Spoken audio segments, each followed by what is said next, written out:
আসসালামু আলাইকুম। সংবাদে আপনাদের সবাইকে স্বাগতম জানাচ্ছি আমি নুসরাত। শুরুতেই সংবাদ শিরোনাম। বাংলাদেশের সর্বশেষ গুরুত্বপূর্ণ আপডেট সংবাদে আপনাকে স্বাগত। শুরুতেই সংবাদ শিরোনাম, পরে বিস্তারিত।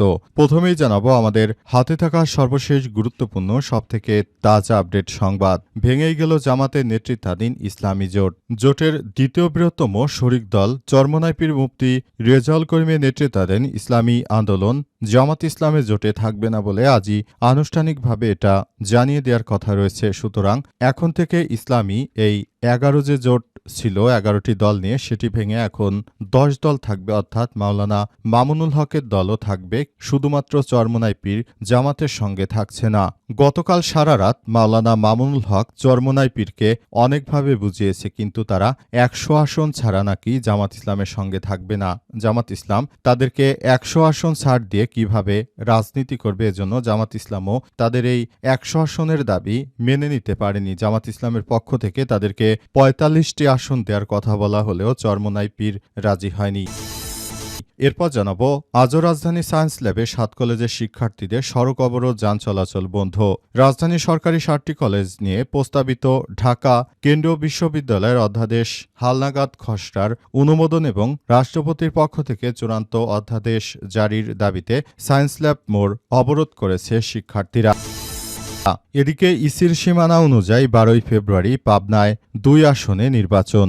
গত 4 সেপ্টেম্বর সীমানা পুনর্নির্ধারণ করে নির্বাচন কমিশনে জারি করা গেজেট অনুযায়ী আগামী 12ই ফেব্রুয়ারি পাবনা 1 ও 2 আসনে নির্বাচন করতে বাধা নেই বলে আদেশ দিয়েছে আপিল বিভাগ, অর্থাৎ সাঁথিয়া উপজেলাকে পাবনা 1 আসন এবং সুজানগর ও বেড়া মিলে পাবনা 2 আসন বলে গণ্য করা হবে। জানাবো, আজ প্রধান উপদেষ্টার সঙ্গে বৈঠক করবেন তারেক রহমান।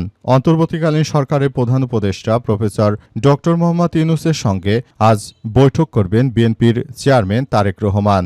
দীর্ঘদিন পর তিনি যুক্তরাজ্য থেকে দেশে ফেরত আসার পর এই প্রথম তিনি তারেক রহমানের সঙ্গে সাক্ষাৎ করবেন। তারেক রহমান দীর্ঘদিন বিদেশে পলাতক ছিলেন।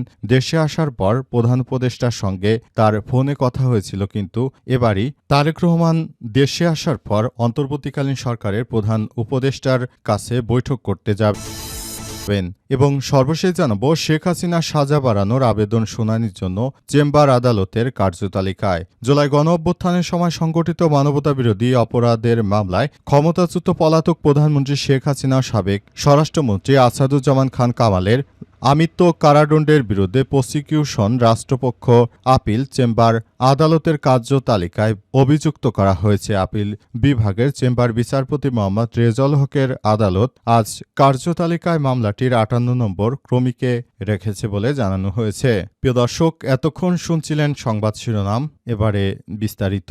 তবে তার আগে বন্ধুরা, অনুরোধ থাকবে এই সংবাদটিতে একটি লাইক দিন।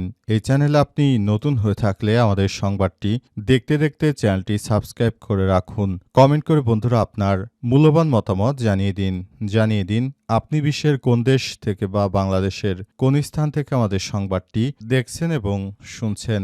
আর বন্ধুরা, সংবাদটি আপনার সোশ্যাল মিডিয়া ফেসবুকে শেয়ার করে বন্ধুদেরও দেখার সুযোগ করে দিন।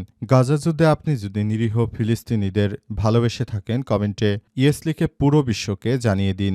এবারে বিস্তারিত। ভেঙে গেল জামাতের নেতৃত্বাধীন ইসলামী জোট। শেষ পর্যন্ত ভেঙেই গেল ইসলামী আন্দোলন, অর্থাৎ চরমোনাই পীরের যে জোট ছিল জামাতের সঙ্গে, সেই জোটের দ্বিতীয় বৃহত্তম শরিক দল চরমোনাই পীর মুফতি রেজাউল করিমের নেতৃত্বাধীন ইসলামী আন্দোলন জামাত ইসলামের জোটে থাকছে না। আজই আনুষ্ঠানিকভাবে কথা জানিয়ে দেওয়ার কথা রয়েছে। গত 1 সপ্তাহ ধরে জোট শরিকদের সঙ্গে দফায় দফায় আলোচনার পর ইসলামী আন্দোলনের পক্ষ থেকে জানানো হয়েছে কমপক্ষে 80 আসন না ছাড়া হলে তাদের পক্ষে জোটে থাকা সম্ভব হবে না। এই পরিস্থিতিতে জামাত ইসলাম তাদের জন্য 45টি আসন দেওয়ার কথা বলেছিল। জামাত ও ইসলামী আন্দোলন ছাড়া জোটের অন্যান্য শরিকরা আলাদাভাবে তৈরি হয়েছে। সেখান থেকে খেলাফতে মজলিসের একাংশের আমির মাওলানা মামুনুল হক আবারও চরমোনাই পীরের সঙ্গে যোগাযোগ করেন। আসন বন্টনে মধ্যস্থতার চেষ্টা করে তিনি ব্যর্থ হয়েছেন। গভীর রাতে জামাতের একজন নেতাকে পুরোপুরি পরিস্থিতি অবহিত করেন মাওলানা মামুনুল হক, অর্থাৎ মাওলানা মামুনুল হক অনেক চেষ্টা করেছিলেন এই চরমোনাই পীরকে এই জোটে রাখার ক্ষেত্রে। জোটের একাধিক শরিক জামাত ইসলামের নেতাদের সঙ্গে আলাপ করে জানা গেছে চরমোনাইয়ের পীরের দল ইসলামী আন্দোলনের পক্ষ থেকে সুস্পষ্ট বার্তা দেওয়া হয়েছে জোটে থাকা সম্ভব নয়। চরমোনাই পীরের দল জোটে না থাকলে অন্য সব দল জোটে থাকছে বলে নিশ্চিত করেছে শরিক দলের একাধিক নেতা, অর্থাৎ 11 দলীয় জোট এখন 10 দলীয় জোট হতে যাচ্ছে। জামাতে ইসলামের সহকারী সেক্রেটারি জেনারেল মাওলানা আব্দুল হালিমের কাছে বিষয়ে জানতে চাইলে তিনি জানান, আজ দুপুরের মধ্যে জোটের শীর্ষ নেতারা বৈঠকে বসবেন। এরপর গতকাল স্থগিত হওয়া সংবাদ সম্মেলন অনুষ্ঠিত হবে। আজও সায়েন্স ল্যাব এলাকায় 7 কলেজের শিক্ষার্থীদের সড়ক অবরোধ, যান চলাচল বন্ধ।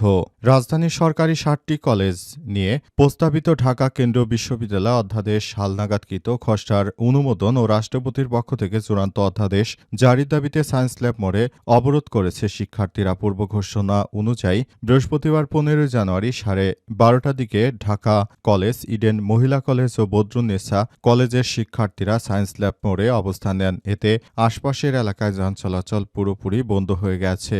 পায়ে হেঁটেই গন্তব্যে যাচ্ছে অনেকেই। এই পথে যাতায়াতকারীরা জানিয়েছে বিষয়টি। শিক্ষার্থীরা জানান, দাবি আদায় না হওয়া পর্যন্ত অবরোধ কর্মসূচি চলবে। 7টি কলেজকে নিয়ে ঢাকা কেন্দ্রীয় বিশ্ববিদ্যালয় গঠনের ঘোষণা এলেও চূড়ান্ত অধ্যাদেশ জারিতে বিলম্বিত হয়। শিক্ষার্থীরা এক দফা দাবিতে এই কর্মসূচি পালন করছেন। দাবি আদায় করেই সড়ক ছাড়ার হুঁশিয়ারি তাদের। আন্দোলনকারী শিক্ষার্থীদের ভাষ্য, আমাদের মূল দাবি ঢাকা সেন্ট্রাল ইউনিভার্সিটি অধ্যাদেশ, কিন্তু নানা টালবাহানার মধ্যে এই অধ্যাদেশ পিছিয়ে দেওয়া হচ্ছে। আমরা অবিলম্বে ঢাকা ইউনিভার্সিটি বা সেন্ট্রাল ইউনিভার্সিটি আসলে করতে চাচ্ছি বলে জানানো হয়েছে এবং শেষ পর্যন্ত তারা এসব বিষয় নিয়ে আরও বেশি কার্যক্রম চালিয়ে যাওয়ার ঘোষণা দিয়েছে। নতুন করে তারা এসব বিষয় নিয়ে আলাপ আলোচনা করছে। আশা করা হচ্ছে এবারের জাতীয় সংসদ নির্বাচনে নতুন করে তারা এসব বিষয়গুলো দেখার চিন্তা ভাবনা করছে এবং নতুন করে এসব বিষয়গুলো দেখভাল করার ব্যাপারটি নিয়ে তারা কাজ করছে এবং নতুন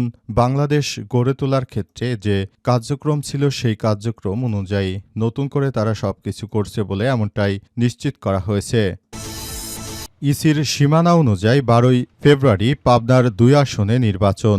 গত 4 সেপ্টেম্বর সীমানা পুনর্নির্ধারণ করে নির্বাচন কমিশনের জারি করা গেজেট অনুযায়ী আগামী 12 ফেব্রুয়ারি পাবনা 1 ও 2 আসনে নির্বাচন করতে বাধা নেই বলে আদেশ দিয়েছে হাইকোর্ট। হাইকোর্টের পক্ষ থেকে আজ এ বিষয়টি নিশ্চিত করা হয়েছে। হাইকোর্টের পক্ষ থেকে আরও বলা হয়েছে, ইসি যে সীমানা নির্ধারণ করেছে সেই সীমানা অনুযায়ী একটি সুষ্ঠু নির্বাচন হবে এবং এই সুষ্ঠু নির্বাচন করার ক্ষেত্রে সবাইকে আরও বেশি দায়িত্বশীল ভূমিকা পালন করতে হবে। নির্বাচন কমিশনের পক্ষ থেকে এসব বিষয় নিয়ে ইতিমধ্যেই কাজ করা হচ্ছে এবং বলা হয়েছে, নির্বাচন কমিশন যে ঘোষণা দিয়েছে সেই ঘোষণা অনুযায়ী উক্ত আসন সমঝোতা যতটুকু পর্যন্ত দেয়া হয়েছে সে অনুযায়ী নির্বাচন অনুষ্ঠিত হবে। হাইকোর্ট থেকে 2 আসনে আসলে নির্বাচন স্থগিত রাখার জন্য যে নির্দেশনা দেওয়া হয়েছিল সেই নির্দেশনা এবার বাতিল হয়ে গেল এবং এই নির্দেশনা অনুযায়ী সবাইকে আরও যার যার জায়গা থেকে দায়িত্ব সবভাবে বন্টন করার জন্য নির্দেশনা দেওয়া হয়েছে এবং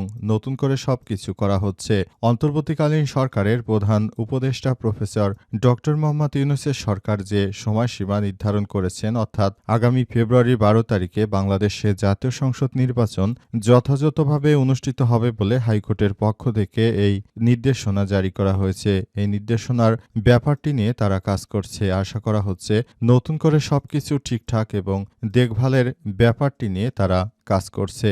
নতুন করে সবকিছু হচ্ছে এবং সে অনুযায়ী এবার জাতীয় সংসদ নির্বাচন করার ক্ষেত্রে সবাইকে আরও বেশি এগিয়ে যেতে হবে বলে মনে করা হচ্ছে এবং সে অনুযায়ী সবাই মিলে একসঙ্গে কাজ করছে। নতুন করে এসব বিষয় করার ক্ষেত্রে বাংলাদেশ আবার এগিয়ে যাচ্ছে বলে জানানো হয়েছে। নির্বাচন কমিশন ইসির পক্ষ থেকে আজ এক বিবৃতির মাধ্যমে পুরো বিষয়টি জানানো হয়। আজ প্রধান উপদেষ্টার সঙ্গে বৈঠক করবেন তারেক রহমান। অন্তর্বর্তীকালীন সরকারের প্রধান উপদেষ্টা ডক্টর ইউনূসের সঙ্গে বৈঠক করবেন বিএনপির চেয়ারম্যান তারেক রহমান। বৃহস্পতিবার 15 জানুয়ারি বিকেলে প্রধান উপদেষ্টার সঙ্গে বৈঠক করার কথা রয়েছে তারেক রহমানের বলে জানিয়েছে তারা এবং এই বৈঠকের মধ্য দিয়ে নতুন করে তারা সবকিছু নির্ধারণ করতে চায় বলে জানা গেছে। অন্তর্বর্তীকালীন সরকারের প্রধান উপদেষ্টা প্রফেসর ডক্টর মোহাম্মদ ইউনূসের সরকার যে নতুন বাংলাদেশ গড়ে তুলতে চান এবং সে অনুযায়ী অনুযায়ী বাংলাদেশের প্রতিটি মানুষ কাজ করছে বলে জানানো হয়েছে।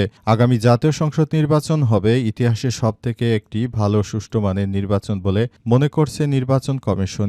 ইসির পক্ষ থেকে আজ এক বিজ্ঞপ্তির মধ্য দিয়ে বিষয় স্পষ্ট বার্তা দেওয়া হয়েছে। ইসির পক্ষ থেকে আরও বলা হয়েছে যে নির্বাচনটা হতে হবে সুষ্ঠু ও সুন্দর পরিবেশের মধ্য দিয়ে। নির্বাচনের ব্যাপারটিতে সবাই অনেক বেশি আগ্রহী এবং তারেক রহমান বিদেশ থেকে ফেরার পরও তিনি নির্বাচনের ব্যাপারটি নিয়ে অনেক বেশি সিরিয়াসভাবে কাজ করছেন। তার নেতাকর্মীদেরকে নিয়ে তিনি নতুনভাবে আবার বাংলাদেশটাকে পুনর্গঠন করতে চান তারেক রহমান, এমনটাই জানিয়েছে বিএনপির দায়িত্বশীল নেতাকর্মীরা। পরবর্তী গত 25শে ডিসেম্বর বিএনপির চেয়ারম্যান তারেক রহমান এর দেশে প্রত্যার্পণ করলে বিমানবন্দরে প্রধান উপদেষ্টার সঙ্গে তার ফোন আলাপে কথা হয়েছে। তবে এবারই তিনি দেশে আসার পর প্রথম প্রধান উপদেষ্টার সঙ্গে দেখা করবেন বিএনপির চেয়ারম্যান তারেক রহমান।